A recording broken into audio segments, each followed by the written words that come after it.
네, 안녕하세요. MVPJ입니다. 오늘은 갓 출시된 모델을 한번 리뷰해 보고자 합니다. 사실 리뷰라기보다는 그냥 저도 구경하는 사람 입장에서 다뤄보고자 하는데요. 윌슨 코리아 A2K 모델에 대해서 한번 쫙 훑어보겠습니다. 저희 채널에서 2020년 모델은 한번 다뤘었죠. 2022년 모델이 출시되면서 어떤 부분에 변화가 있었고 어떤 포인트를 잡고 여러분들이 구매를 하시거나 관심을 가지면 되는지 살펴보고자 합니다. 자, 지금 보시면 전체적으로 쫙 올해 출시된 모델들을 전시를 해뒀습니다. 사실 저희가 판매를 하는 제품은 아니고요. 저희가 이제 리뷰를 해보고 싶어서 윌슨에서 잠깐 빌려주셨습니다. 오늘 하루 빨리 찍고 빨리 반납을 해야 되기 때문에 서둘러서 영상을 찍고 있는 거고요. 자, 이번 코리아 A2K 모델의 특징 여러 가지가 있을 수 있겠는데요. 총 14점의 글러브가 출시가 되었습니다. 내야, 외야, 투수, 일루수 이렇게 출시가 되었는데요. 포수 미트는 이번 라인업에는 포함되지 않았습니다. 네, 포수분들에게 조금 안타까운 소식이 아닐 수 없겠는데요. 네, 저도 윌슨 포수 미트에 대해서 좀 기대를 많이 갖고 있었던 사람이라서 그 부분이 조금 아쉽긴 합니다. 물론 저랑은 잘 안 맞았어요. 소재적인 특징은 항상 그래왔듯이 일반적인 기성 모델과는 다른 가죽이 적용이 되어 있습니다. 바로 센서티브 레더인데요. 기존의 가죽, 그러니까 프로스탁 모델보다는 조금 더 경량화가 되어 있고 그리고 조금 더 질긴 느낌이 있습니다. 질기면서도 부드러운, 어떻게 보면 양립할 수 없는 그 두 가지가 희한하게 같이 공존하는 느낌이 드는 그런 가죽이 사용되었고요. 그리고 이번 모델에도 슈퍼스킨 동일하게 적용이 되어 있습니다. 농구공 소재를 개량해서 글러브용 소재로 특수하게 개발이 된 소재라고 보시면 되겠고요. 보통 슈퍼스킨이 적용된 모델들을 살펴보면 손등 쪽에 많이 적용이 되어 있습니다. 가죽보다 좀 더 가볍고요. 탄성이 있어서 글러브가 이렇게 조작이 될 때 그 탄성이 굉장히 좋은 느낌을 전달해주는 그런 소재라고 보시면 되겠고요. 그리고 또 하나 뱀피 모양이 적용이 된 가죽이 사용이 되었습니다. 마찬가지로 손등에 적용이 되는 부분인데요. 뱀피 모양은 어떻게 생산이 되냐면 가죽 원판에다가 이제 프레스로 누르는 방식으로 해서 문양을 새긴 건데 그게 이제 압착이 되면서 가죽의 밀도가 좀 더 오밀조밀해지면서 가죽의 강도가 좀 올라가는 그런 효과가 있습니다. 조금 더 가죽의 내구성을 담보할 수 있는 그런 소재라고 보시면 되겠습니다. 먼저 내야 글러브부터 살펴보도록 하겠습니다. 크게 총 4가지 종류로 출시가 되었고요. 1786 모델, 1787, 1785 그리고 DW5 이렇게 총 4점이 출시가 되었습니다. 자, 먼저 1786 모델입니다. 배색에서 느껴지시는 것처럼 어떤 특정 팀이 떠오르지 않으시나요? 하나이글스 정은원 선수에게 지급된 동일 모델이고요. 여기는 슈퍼스킨이 적용이 되어 있습니다. 검지 부분과 손등 부분에 적용이 되어 있고요. 11.5인치입니다. 그래서 이루수와 유격수 사용이 되고 있고요. 저 또한 그렇게 권장을 좀 해드리는 편입니다. 일반적인 기성품 모델 같은 경우는 더블X 방식의 IF 처리가 되어 있는데 이번 코리아 A2K 모델은 다 싱글X 방식으로 적용이 되었습니다. 저는 더블X보다는 개인적으로 싱글X를 더 좋아한다고 저희 영상을 통해서 누차 말씀을 드렸는데 1786 모델에서는 전 더블X는 웬만하면 권해드리지를 않습니다. 왜냐하면 여기 보시면 웰팅이 폭으면 뒤쪽에 들어가 있죠. 이 웰팅이 어떤 역할을 하냐면 장기간 공을 이쪽으로 받게 되면 가죽이 밀려나가면서 이쪽 부분 또한 약간은 밀려나가게 됩니다. 근데 그 밀려나가는 걸 이 웰팅이 어느 정도 버텨주기 때문에 지나치게 깊어지는 거를 막아주게 되고요. 여기가 길이 완벽하게 들기 전까지는 이 부분이 상당히 딱딱할 겁니다. 근데 여기 끈이 X자로 2번 들어가게 되면 여기가 더 딱딱해지겠죠. 그래서 공이 초반에는 좀 튀어오르는 그런 현상이 있을 수 있기 때문에 저는 1786 모델은 싱글 X가 훨씬 더 좋다라고 생각이 들고요. 제가 너무나도 좋아하는 1787 모델입니다. 제가 야구를 오랜 동안 쉬다가 다시 시작을 했을 때 1787로 제대로 시작을 했습니다. 그래서 굉장히 애착이 가는 글러브고요. 그리고 굉장히 잘 썼던 글러브입니다. 마찬가지로 싱글 X로 적용이 되어 있습니다. 이 모델은 여기 뒤에 웰팅이 없죠. 일반적인 글러브들처럼. 그리고 사이즈는 11.75인치고요. 내야 전 포지션에서 활용이 가능한 모델입니다. 범용성이 굉장히 좋은 모델이고요. 그리고 굉장히 손가락이 길쭉하게 뻗어 있는 느낌입니다. 제 체감상으로는 요즘 나오는 구보타 계열의 한 12인치와 맞먹는 그런 사이즈 체감 느껴보실 수가 있을 것 같은데요. 어느 정도 그래도 사이즈감이 있는 글러브를 선호하시는 분들은 1787 굉장히 좋은 모델이다 있습니다. 12인치가 너무 크다라고 하시는 분들에게도 좋은 모델이다라고 보여지고요. 지금 중고등학교 선수들 중에서 내 손에 맞는 글러브가 어떤 건지 잘 모르겠다라고 하시는 분들은 일단 이 1787로 시작을 해보시면 크게 무리는 없지 않을까 생각이 듭니다. 뭐 일반 사회냐고 하시는 분들도 마찬가지고요. 이 영상을 찍고 있는 지금 이 시점에는 아직 이 글러브를 사용할 선수가 아직 정해지진 않았다고 하네요. 그 다음에 1785입니다. 이것도 사이즈가 11.75인치입니다. 윌슨에서는 흔치 않은 마타가 들어간 모델이고요. 그리고 와이드 힌지까지 적용이 되어 있습니다. 뭔가 구성이 좀 비슷한 모델이 있죠. 네, 홀 오브 페임 모델 중에서 최정 선수 모델이 이거랑 비슷하게 적용이 되어 있는데 와이드 힌지가 적용되어 있기 때문에 판패드부터 시작해서 중지 손가락과 약지 손가락 아랫부분까지 넓게 사용할 수 있다는 장점이 있고요. 태생적으로 글러브가 넓게 벌어지는, 특히 새끼 쪽이 바깥쪽으로 벌어지는 느낌이 있어서 쫙 벌려서 쓰시는 분들한테 조금 더 유리한 글러브가 아닐까 생각이 들고요. 그리고 마타가 들어가 있기 때문에 여기 공을 여기다 넣어봤을 때 이 좌우 폭이 굉장히 넓은 모델입니다. 푸른색 들어가 있습니다. 네, 삼성 라이온즈의 김지찬 선수 모델로 출시가 된 제품이고요. SSG의 최양 선수도 이 모델을 사용하고 있다고 하네요. 기존 모델 1786이나 1787 혹은 뒤에 달을 DW5가 포켓이 난 좀 좁은 것 같다 라고 하시는 분들은 이 모델 선택하시면 좋을 것 같습니다. 자, 다음 모델은 DW5입니다. 보통은 3루수용으로 많이 권해드리는 모델이고요. 때에 따라서는 뭐 211로도 많이 쓰고 계신 모델이죠. 12인치 모델입니다. 윌슨 레아 중에서 가장 큰 사이즈를 보이고 있는 글러브고요. 앞선 모델들과 다른 포인트를 보시면 포그맨 뒷면에 가죽을 덧댄 부분이 없죠. 그렇다고 웰팅이 들어가 있는 것도 아니고요. 이 글러브는 웰팅이 어디 들어가 있느냐? 웰팅이 이렇게 들어가 있습니다.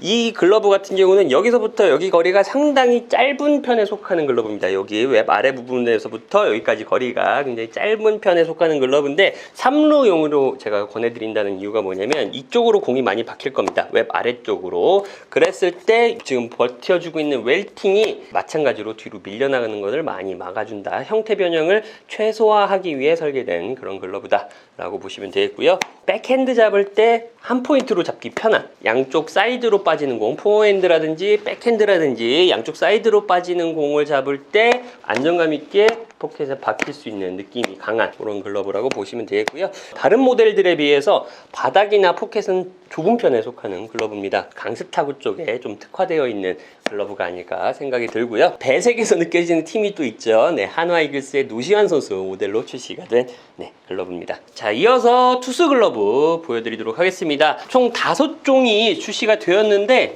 기본 베이스는 2가지입니다. 요 4점들이 B2 모델이 베이스가 되어서 제작이 된 글러브고요. 웹은 2가지 종류입니다. 투피스 웹과 바둑판 웹. 그리고 얘는 류현진 선수 모델이죠. R99 모델. 좌투가 2점이 들어가 있어요. 이 친구와 이 친구. 하지만 이거는 샘플로 나온 글러브입니다. 이번 정식 출시 버전에서는 좌투 모델이 없다고 하네요. 네, 좌투이신 분들에게는 참 아쉬운 소식이 아닐 수 없는데요. 네, 이번 2022년 코리아 A2K 모델에서는 좌투 투수 글러브가 없다. 샘플로나마 눈으로만 좀 즐겨주셔야 되는 상황인 것 같고요. 주목하고 싶었던 모델은 이 모델입니다. 여느 B2 모델과 마찬가지로 12인치로 제작이 된 글러브인데 제가 이 글러브에 주목을 하는 이유는 뭐냐면 아까 말씀드렸던 소재 측면 3가지 말씀드렸죠. 센서티브 레더, 슈퍼스킨, 그리고 뱀피 가죽. 그 3가지가 다 들어가 있는 모델입니다. 총 14점의 모델 중에서 이 3가지가 동시에 들어간 모델은 이 모델 하나여서 궁금하기도 하고 그 느낌이 어떨까. 시간만 더 있었으면 제가 한번 길들여 봤을 텐데 샘플 제품이라 길들이는 것까지 좀 힘들 것 같고요. 피팅감 괜찮은 것 같고요. 그리고 뭐 핸들링도 편해 보입니다. 한번 써보고 싶은데 어떻게 좀 안 될까요? 윌슨 관계자 여러분, 농담이고요. 비슷한 배색으로 나온 모델인데요. KT 김재윤 선수 지금용 모델이라고 하네요. B2 베이스로 되어 있고 센시티브 레더에다가 뱀피 모양의 가죽만 적용이 되어 있습니다. 이런 느낌 이렇게 나와 있고요. 그리고 가장 클래식한 디자인이죠. 100% 베이지색의 센서티브 레더만 적용이 되어 있는 굉장히 클래식한 모델이고요. 이런 배색은 아마 기성품에서도 많이 보셨을 것 같습니다. 근데 센서티브 레더가 적용된 모델은 없었으니까 찰진 느낌을 느껴보시고 싶으신 투수분들은 한번 주목해 보시면 좋을 법한 모델이라고 보여지고요. 다음에 이 친구도 마찬가지로 센서티브 레더만 적용이 되어 있습니다. 바닥판 적용이 되어 있고, 배색은 마치 삼성 구단을 타겟으로 하지 않았을까 생각이 들지만 아직까지는 사용하는 선수가 없다고 하네요. 어떤 선수가 사용하게 될지 상당히 기대가 되는 모델입니다. 그리고 다시 한번 말씀드리지만 좌투 없습니다. 류현진 선수 모델인데요. SSG의 박민도 선수가 사용하고 있는 모델이라고 합니다. 베이지색 가죽이 적용되어 있고요. DFS 따다다닥 돌리면서 입수부 크기를 조정하는 모델인데, 저는 웬만하면 조이지 않고 사용을 하시는 걸 권해드리고요. 본인이 딱 원하는 피팅감까지 가지 마시고 살짝 헐거운 상태로 사용하시는 걸 항상 권해드리는 모델입니다. 자, 전체적으로 투스 글러브는 범용성이 다 높습니다. 본인의 스타일에 맞춰서 다 쓰실 수 있을 만한 스타일들이고요. 나는 좀 비틀어 잡는 걸 선호한다, 가능하시고요. 난 좀 내려 잡는 걸 선호한다, 가능합니다. 그만큼 범용성이 넓게 설계가 된 그런 글러브라고 보시면 되겠고요. 얼마나 범용성이 넓은지, 심지어 두산의 오재원 선수는 B2 모델로 내야 수비까지도 봤었습니다. 제가 예전에 블로그를 하던 시절에 이 모델을 가지고 내야 보셔도 돼요 라고 설명을 드렸는데, 실제로 프로야구 선수가 경기에 B2 모델로 수비를 하는 내야수의 모습을 보니까 감회가 좀 새로웠던 기억도 있었습니다. 자, 이번에는 외야 글러브입니다. 3점 다 1799 모델을 베이스로 제작이 된 글러브들이고요. 이 모델은 좌투가 있답니다. 나머지는 좀 예전에 많이 보셨던 배색일 거예요. 근데 이 배색, 와 이거 괜찮다 싶은 생각이 들었던 글러브인데, 모 구단이 떠오르는 배색이죠. LG 트윈스가 떠오르는 배색이긴 한데, 이 출시된 3점 중에서는 이 모델이 선수들에게 제일 인기가 많다고 해요. 자, LG 트윈스 최은성, 이영종 선수, 그리고 KT의 배정래, 강백호 선수, 그리고 SSG 한유섬, 최지훈 선수가 이 모델을 사용하고 있다고 하네요. 아무래도 검정색 가죽이 포구면에 적용이 되어 있으면 굉장히 짱짱한 느낌이 들긴 합니다. 검정색 가죽이 염색 과정에 있어서 가죽 손상이 가장 적은 걸로 알고 있는데요. 힘이 가장 좋습니다. 짱짱한 느낌과 찰진 느낌 두 가지 동시에 아마 느껴보시는데 도움이 되지 않을까 생각이 들고요. 듀얼 웰팅 적용이 되어 있죠. 모든 모델에 적용이 되어 있지만 이 외야 글러브들은 다 12.75인치로서 가장 긴 손가락 길이를 가지고 있습니다. 따라서 손가락까지 힘이 잘 전달되지 않을 가능성이 있지만, 이 듀얼 웰팅이 적용이 되어 있기 때문에 손가락 끝까지 힘을 잘 전달하는 데 도움이 될 수 있겠습니다. 손가락 끝까지 넣어서 공을 잡아보면 지금 길이 들지 않은 상태인데도 공을 잘 물어주고 있는 모습 보실 수 있겠고요. 1799 모델의 특유의 넓은 손바닥 팜패드를 가지고 있습니다. 그래서 항상 드리는 말씀이지만 손가락 끝까지 힘을 전달하는데 굉장히 유리한 부분을 가지고 있다고 할 수 있겠고요. 이 모델은 제가 사실 손 작은 분들한테는 그렇게 권해드리지는 않았었습니다만, 이 정도면 충분히 적응하실 수 있습니다. 자기 손 사이즈가 X 스몰이다 라는 분들만 빼고 이 모델 다 사용 가능할 수 있을 것 같습니다. 이 모델 또한 많은 프로야구 선수들의 선택을 받은 그런 모델이기도 합니다. 기아 최용우 선수, 이창진 선수, 그리고 키움의 박준태 선수가 이 모델을 선택했다고 하네요. 이 모델 같은 경우는 검지손가락과 엄지에서 손등으로 이어지는 이 라인에 슈퍼스킨이 적용이 되어 있습니다. 빨간색 가죽도 상당히 잘 나오는 색상 중에 하나입니다. 이 배색 특정 구단 느껴지시죠? 주로 삼성 선수들이 많이 선택을 한 글러브인데요. 삼성의 김원곤, 이성규, 김동엽 선수가 이 모델을 선택했다고 하고요. 손등 전체적으로 슈퍼스킨이 적용이 된 글러브. 그래서 그런지 다른 모델들보다는 조금 더 가벼운 느낌이 듭니다. 절대적인 무게보다도 사실 체감 무게가 중요합니다. 근데 그 체감 무게라는 거는 무게 밸런스에 따라서 다르게 느끼실 수도 있는데요. 체감 무게에서 가장 중요한 건 이 손가락 부분이라고 할 수 있겠는데, 같은 무게의 글러브와 비교했을 때 이쪽이 무거우면 더 무겁게 느껴지기도 하는데요. 슈퍼스킨이 적용되어 있기 때문에 조금 더 가벼운 체감 무게 느껴보실 수 있을 것 같습니다. 자, 마지막으로 일로 미트 살펴보도록 하겠습니다. 두 가지 종류가 출시가 되었고요. 닭발 미트, 그리고 2800 모델 두 점이 출시가 되었습니다. 먼저 닭발 미트 먼저 설명을 드리면, 손등 전체적으로 슈퍼스킨 적용되어 있고, 무게감 짱짱하고 찰진 느낌의 검정색 가죽이 적용되어 있습니다. 닭발 미트 같은 경우는 미트 중에서는 글러브와 가장 유사한 사용감을 느껴보실 수 있는, 글러브에서 미트로 넘어가시는 분들한테는 선택하기 유리한 그런 모델이라고 보시면 되겠습니다. 와이드 힌지가 넓게 적용이 되어 있기 때문에 바닥을 넓게 쓸 수 있다는 장점이 있고요. 있고요. 그리고 이 상단을 보시면 X자로 처리가 되어 있지요. 웹 끝까지 힘을 잘 실어줄 수 있는 조립 방식이라고 볼 수 있는데, 어떤 분들은 이런 거 싫어하시는 분들도 계세요. 여기가 너무 딱딱해서 쓰기가 힘들다, 초반에 길들일 때 너무 애먹는다, 그리고 걸렸을 때 좀 공이 흐르는 느낌이 있다 라고 하시지만, 사용량 자체가 많으신 분들이나 아니면은 웹을 좀 부드럽게 만지실 줄 아는 분들에게는 상당히 좋은 메리트가 될 수 있습니다. 아무래도 이 양옆에 세 줄이 들어가기 때문에 내구성에도 좀 도움이 되는 측면이 있겠고요. 이 미트는 일제 닭발 미트와 비교해 봤을 때는 바인딩 처리가 되어 있습니다.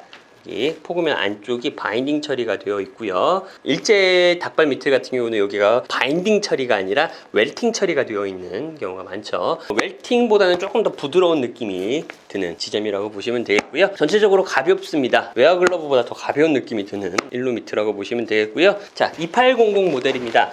이 미트도 상당히 난이도가 좀 낮습니다. 포켓 형성하기 굉장히 쉬운 용이한 글러브 중에 하나고요. 힌지가 두 군데에 적용이 되어 있습니다. 엄지 쪽에도 있고 새끼 쪽에도 있습니다. 그래서 본인이 엄지를 좀 많이 눌러 쓰는 편이다 라고 하시는 분들은 여기 힌지를 활용해서 쓰실 수가 있고요. 나는 뭐 엄지 잘 안 쓰는데 그럼 이거 못 쓰는 거 아니냐 라고 생각하실 수도 있겠지만, 이 부분을 부드럽게 만지지 않고 나머지를 활용해서 이런 느낌으로도 쓰실 수 있고요. 엄지를 내려서 이런 느낌으로도 쓸 수 있으니까, 여기가 이어져 있는 모델에 비해서는 엄지가 조금 더 자유롭다. 그리고 보시면 바닥에 끈이 엄청나게 많습니다. 바닥에 끈이 촘촘하게 박혀 있죠. 네, 이렇기 때문에 지금 보시면 막 글러브가 울어 있습니다. 하지만 울어 있는 것과 공 잡히는 건 상관이 없으니까요. 전혀 문제가 되지 않는 부분이니까 걱정하지 않으셔도 되겠고요. 캡만 잘 형성을 해주면 굉장히 쓰기 쉬운 모델 중에 하나다. 예전에 나왔던 2800 모델 같은 경우는 굉장히 손 큰 사람들을 위해서 나온 글러브 마냥 제가 손을 넣게 되면 굉장히 좀 많이 노는 느낌이 드는 경우가 많았는데,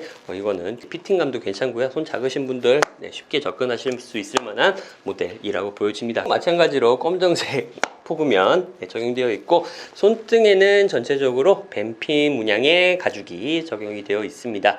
표기된 사이즈로 봤을 때는 이 닭발 미트는 12.5인치로 나와 있고요. 그리고 2800 모델 같은 경우는 12인치로 표기가 되어 있는데, 실질적으로 이렇게 놓고 비교를 해보면 체감 크기는 저는 잘 모르겠습니다.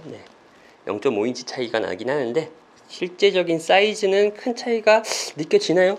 약간 큰 것 같기도 하고, 아무튼 그렇습니다. 자, 지금까지 윌슨 코리아 A2K 2022년도 모델들을 살펴봤습니다. 어떤 분들이 좀 구매하시면 좋을까 생각을 해봤을 때, 전문적인 선수분들 저는 추천드리는 편이고요. 윌슨 제품 자체는 좋아하는데 그 무게감 때문에 불편하셨던 분들, 무게감 때문에 선뜻 다시 고르기에 어려우셨던 분들은 한번 도전해보시면 좋을 것 같다는 생각이 들고요. 보급형 모델에서 조금 더 좋은 글러브로 넘어가고 싶은데 어떤 글러브를 선택해야 될지 모르겠다 하시는 분들, 도전하시면 워낙 패턴들이 무난한 스타일이기 때문에 쉽게 적응하시는데 도움이 되지 않을까 싶습니다. 또 하나 추천드리고 싶은 분들은, 나는 적당히 부드러우면서도 내구성이 어느 정도 보장이 되는 글러브를 찾고 싶다, 근데 그런 글러브를 아직 못 만나봤다 하시는 분들도 이 2022년 코리아 A2K 한번 선택해보시면 좋을 것 같습니다. 촬영일 기준으로 아마 오늘 출시가 됐을 거예요. 갓 출시된 따끈따끈한 모델들 한번 쭉 살펴봤고요. 전체적으로 글러브가 굉장히 경량화되어 있다는 느낌이 들었고요. 보통 미국 브랜드들이 패턴이라든지 배색이라든지 이런 것들에 대해서 조금 보수적으로 접근하는 경우가 있습니다. 그러니까 일반 기성품에서는 느껴보시지 못하는 배색들이 적극적으로 적용이 되어 있고 다양하게 출시가 되었으니까요. 한번 선택하시는데 참고해 보시면 어떨까 싶습니다. 가격은 조금 좀 비싼 것 같아요. 52만원에 출시가 되었는데 그만큼 값어치를 하는 글러브가 아닐까 생각이 듭니다. 이런 모델들은 국내에서만 구매가 가능하기 때문에 충분히 또 희소성 측면에서도 메리트가 조금은 있지 않을까 생각이 들고요. 재고가 그렇게 많지 않다고 해요. 좀 약간 한정판 느낌으로 나온 느낌도 있고, 구매를 원하시는 분들은 좀 서두르셔야 될 것 같습니다. 심지어 저희도 판매를 해보고자 했는데 저희 쪽까지는 물건이 안 오더라고요. 윌슨은 워낙 제가 또 좋아하는 브랜드이기도 하고 워낙 또 퀄리티가 괜찮게 나오는 글러브이기도 하기 때문에 제가 자신있게 권해드리는 거고요. 설마 이거 광고 아니냐 라고 하실 수 있는데 광고 아닙니다. 순수하게 리뷰해본 영상이었고요. 지금까지 여러가지 포인트들을 한번 짚어드렸는데, 제가 생각하지 못했던 포인트들 혹시 생각나는 게 있으시면 댓글로 달아주시면 많은 분들이 정보를 공유하는 데 도움이 되지 않을까 생각이 들고요. 최근에는 저희 채널에서 프로야구 선수들 글러브들만 주로 중점적으로 다뤄왔는데 일반인 분들이 구매하실 만한 글러브를 추천해달라라는 요구도 많았고 리뷰해달라라는 요구도 많았는데 앞으로 계속 글러브 리뷰 이제 진행할 예정이니까요. 많은 기대, 관심 부탁드리겠고요. 리뷰할 만한 모델들 있다면 또 댓글로도 남겨주시면 리뷰하는데 한번 참고해 보도록 하겠습니다. 오늘 영상이 재밌거나 도움이 되셨다면 구독과 좋아요 잊지 말아주시고요. 지금까지 MVPJ였습니다. 고맙습니다.